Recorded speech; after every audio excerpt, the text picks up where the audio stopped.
The first time it happened, we were halfway through setting up camp in a small clearing tucked between tall pines. The light was fading fast, and the forest had that quiet weight it gets at dusk, where every sound carries, and the shadows stretch like they're alive. We were unloading packs when Tyler, the youngest in our group, went pale and started patting himself down like a man who'd lost his wallet. "Guys," he said, his voice thin with disbelief, "I forgot my sleeping bag." That earned a few groans and a laugh or two until he added, "And my flashlight." The chuckles died off right there. No bag in the chill of the mountain night. No light for moving around camp. He was in for a rough evening, unless we figured something out. Now, forgetting gear isn't the end of the world, but when you're miles from the trailhead, there's no quick fix. I could see the cold already creeping into Tyler's thoughts. The air had that sharp edge, the kind that promises frost by morning. His shoulders slumped, and for a second he looked younger than he was, like a kid who just realised he left his coat on the bus. But instead of getting on his case, we all rallied. Camping teaches you quick that you share the load, in sweat and in mistakes. The fire was already crackling, snapping like it was pleased with itself, and that gave us our first idea. We piled extra wood close at hand, making sure it would last the night. Then we dug through our packs. Between us, we had enough gear to piece together a solution. I lent him a wool blanket I always keep rolled at the bottom of my pack.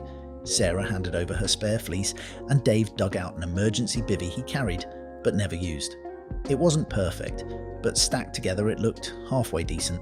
Tyler gave a sheepish grin, clearly grateful, though I could tell he was still worried about the night ahead. As for the flashlight, that one required more creativity.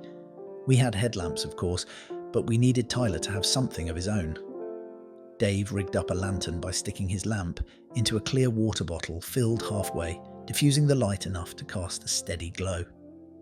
We placed it at the edge of camp so Tyler could at least see his way around. Not quite a flashlight, but it kept the dark from swallowing him whole. That night, we sat close to the fire, swapping stories and roasting the last of the sausages we'd packed in. Tyler kept glancing at his improvised bedroll, then at the bottle lantern, testing whether the solutions would hold. We teased him a little, light-hearted stuff, like calling him Sleeping Beauty and saying we'd all fight over who got to carry his gear tomorrow, but beneath it was a current of understanding. Out here, mistakes happen to everyone. The real test is whether you've got folks beside you willing to help patch things up when they do. The cold came on quicker than we expected, the kind that seeps in low along the ground and climbs up your way back before you realise it. By the time we settled in for the night, the stars were out, so sharp and bright they looked like someone had pricked holes in the sky. The moonlight spilled silver across the clearing, and the trees stood tall and black, their tops swaying against the glitter above. I remember thinking it was beautiful, but I also knew beauty out here had sharp teeth. Temperatures can drop 20 degrees in a blink, and Tyler was about to find out just how much a forgotten sleeping bag could matter. He tried to make light of it at first, crawling into his cocoon of borrowed fleece and that crinkly bivvy. "See? Luxury accommodations," he joked, tugging the blanket around his shoulders. But I could see the tension in his jaw, the way he was bracing himself. He'd pulled his hat down low and stuffed his hands deep into the borrowed fleece, but the night was already stealing his warmth. The fire helped, but only if you stayed close. And of course, fire comes with its own dangers. Get too close and you risk sparks. Too far, and the chill nips at you again. Around midnight, when most of us had dozed off, I heard the shuffle of feet and the crackle of kindling being shifted. Tyler was up, feeding the fire with whatever wood he could reach without stepping into the shadows. His water bottle lantern glowed faintly near his pack, a little oasis of light, but beyond it was nothing but ink-black forest. He looked tired, eyes reflecting the flames, but also a little stubborn, like he'd decided he wasn't going to give in to the cold without a fight. I slid out of my bag and joined him. We didn't say much at first, just the crackle of wood and the occasional pop of sap from a log. After a while, I draped my jacket across his shoulders. He didn't argue, didn't make a joke, just nodded once in that way that tells you everything. He was learning something important right then. Not just about remembering gear, but about leaning on others when you need to. Out here, pride can freeze you faster than the cold. Sarah stirred sometime later, mumbling from her bag, and Dave grunted that we should all just pile together if it got worse. We laughed at the idea of a group huddle, but the truth was it wasn't far from our minds. Sometimes survival isn't about toughness, it's about admitting you can't do it alone. By the time the fire burned down to embers, Tyler had finally nodded off, curled up tight in the patchwork warmth we'd scraped together for him. His breath rose in thin clouds, steady and slow, while the forest pressed in all around, silent except for the faint call of an owl deeper in the pines. That night, as I lay back down, I thought about all the times I'd forgotten something, all the little mistakes that turned into big lessons. A sleeping bag might seem small until the stars are out and the ground is cold as stone. But mistakes like that, if you're lucky enough to make them with friends, become stories you carry with you, reminders that even in the toughest nights, you're not truly alone. Morning came slow, as it always does after a restless night in the cold. The fire had burned down to ash and glowing coals, leaving only the faint smell of smoke curling in the crisp dawn air. I woke to see my breath fogging in front of me, and the ground sparkled faintly with a thin crust of frost. The world was painted in pale blue light, the kind that makes everything feel quieter than it really is. Sarah was still bundled tight, Dave stretched and groaning, but Tyler, well, he looked like he'd been through a battle. He sat upright against his pack, hair sticking out from under his hat, eyes bloodshot. His patchwork bedding, blanket, bivvy, fleece, was twisted around him like a snake that had tried to strangle him in the night. His face was pink from the cold, but he managed a weak grin when he caught me watching. "Still alive," he croaked, which made Sarah laugh, though there was sympathy in it. We gathered around the fire pit, coaxing life back into the embers with handfuls of twigs and pine needles until the flames licked tall again. That warmth was a blessing, the kind you don't take for granted after freezing all night. Tyler shuffled closer than the rest of us, holding out his hands as if he could drink the heat straight from the fire. When Dave handed him a steaming mug of coffee, he clutched it like it was treasure. The truth was, he'd managed. He was cold, uncomfortable, and he hadn't slept much, but he'd gotten through the night. That makeshift gear hadn't been perfect, but it kept him from crossing the line into real danger, and maybe that was enough. Still, the experience left its mark. When he pulled the blanket tighter, his grin faded. "Never again," he muttered. "Next trip, I'm packing 3 sleeping bags and 2 flashlights just to be safe." We teased him, of course. Dave called him Frosty for the rest of breakfast, and Sarah joked that we should make a checklist just for him, complete with bright red letters. "Bring sleeping bag." But beneath the laughter, I think we all felt a little pride. Tyler had learned something about himself and about us. He hadn't quit, hadn't panicked. He'd leaned on his friends, and together we'd kept him warm enough to see the sunrise. That kind of lesson sticks deeper than the cold. As we broke camp, rolling up bags and shaking frost from the tents, Tyler moved slower than the rest of us, careful and deliberate. But I noticed something. He was looking around more, taking in the sparkle of ice on the pine needles, the gold light breaking through the branches, the soft crunch of frozen leaves underfoot. Sometimes hardship sharpens your senses, makes you appreciate things you'd otherwise miss. He looked tired, sure, but also awake in a different way. When we finally shouldered our packs and hit the trail again, Tyler fell in behind me. I heard him mutter quietly, maybe to himself, maybe to the trees, "Won't forget this one." And I believed him. Out here, forgetting gear can be a mistake, but forgetting the lesson, that's the real danger. The trail that day wound higher into the ridge, sunlight slowly burning the frost away. Our boots crunched over patches of ice and mud, and the air had that clean, sharp bite that makes your lungs sting but leaves you feeling alive. Tyler trudged along with us, a little stiff from the night before, but not once did he complain. In fact, he seemed determined to carry more than his share of firewood when we stopped to gather it, as if to make up for what he'd lacked the night before. None of us said anything. We just let him, figuring he needed to prove something to himself.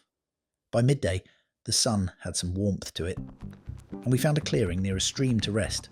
Sarah boiled water for tea, and Dave broke out a bag of jerky. Tyler sat down heavily, propping his pack against the log. That's when he pulled out a notebook from one of the side pockets. The thing looked battered, its cover stained and edges curled. He flipped it open and, to our surprise, started scribbling furiously. "What's that?" Sarah asked between sips. He glanced up sheepishly. "Gear list," he said. "From now on, every time I think of something I shouldn't forget, it goes in here. Next trip, no mistakes." Dave laughed. "You'll end up bringing the whole house."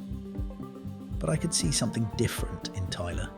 The night had changed him, shifted him from the easygoing guy who cracked jokes about luxury accommodations to someone who understood the line between comfort and survival. It was subtle, but it was there. The way his eyes scanned the tree line more, the way he double-checked his pack straps, the way he handled his gear like it mattered. Because it did. Later that afternoon, as we climbed a steeper stretch, clouds rolled in fast from the west, dark and heavy. The wind picked up, moaning through the pines like some restless spirit. We all pulled our jackets tighter, and Sarah muttered something about hoping we'd make camp before the rain hit. Tyler didn't say a word, but I noticed him walking closer to me, his jaw set. He'd learned his lesson. He wasn't about to be caught unprepared again, not if he could help it. Sure enough, the rain caught us. Cold drops at first, then a steady pour, turning the trail slick and the air bone-chilling. We hurried on, shoulders hunched, packs growing heavier with each soaking minute. When we finally spotted a cluster of tall firs with a decent dry patch beneath, it was like finding an oasis. We set to work fast, tarps strung between trees, firewood gathered from beneath logs where it had stayed dry, gear pulled under cover. And in the middle of it all was Tyler, moving like a man possessed. He was the first to tie down the tarp corners, the first to volunteer to hunt for kindling, the one who insisted on testing the knots twice before moving on. That night, as the rain hammered the tarp above us and the fire hissed and spat, I realised Tyler's forgotten sleeping bag had done more than just give us a rough night. It had woken him up. We were no longer just 4 campers sharing gear. We were 4 people who knew we could count on one another, and Tyler was proving it in spades. The storm raged on, but under that flimsy tarp, with the fire throwing shadows against our damp faces, I felt something solid settle in. Trust. Out here, that was worth more than any piece of gear. When the storm finally broke, the forest looked like it had been washed clean. The air smelled sharp with pine and rain, every leaf dripping jewels of water.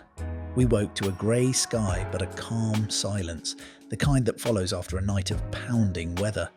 The tarp sagged heavy with pooled rainwater, and the fire pit was a mess of ash and mud. Still, we were dry enough, and more importantly, together.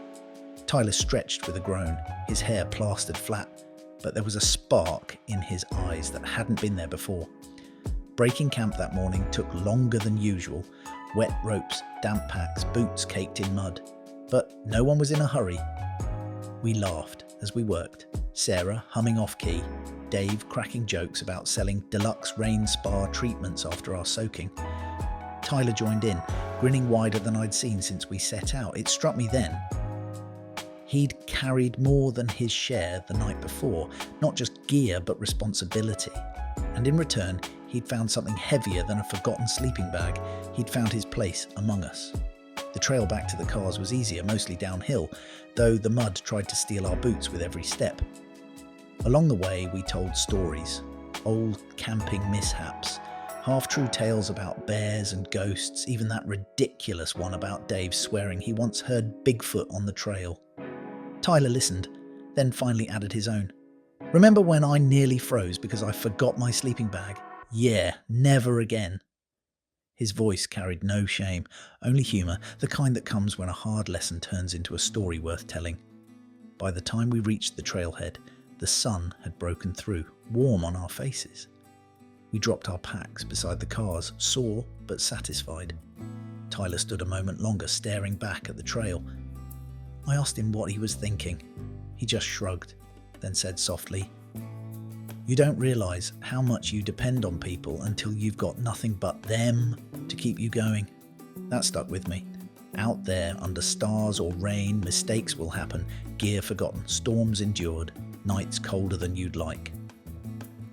But what matters isn't the slip-ups, it's the people who share the weight with you, who turn the worst nights into memories worth carrying. Tyler had forgotten a sleeping bag, but he walked away with something better. Trust in himself and in us. As we climbed into the cars, tired and mud-streaked, I looked at him one last time. He was already jotting something in that little notebook of his, no doubt adding to his growing checklist, but I knew deep down that the most important thing on that list couldn't be written in ink.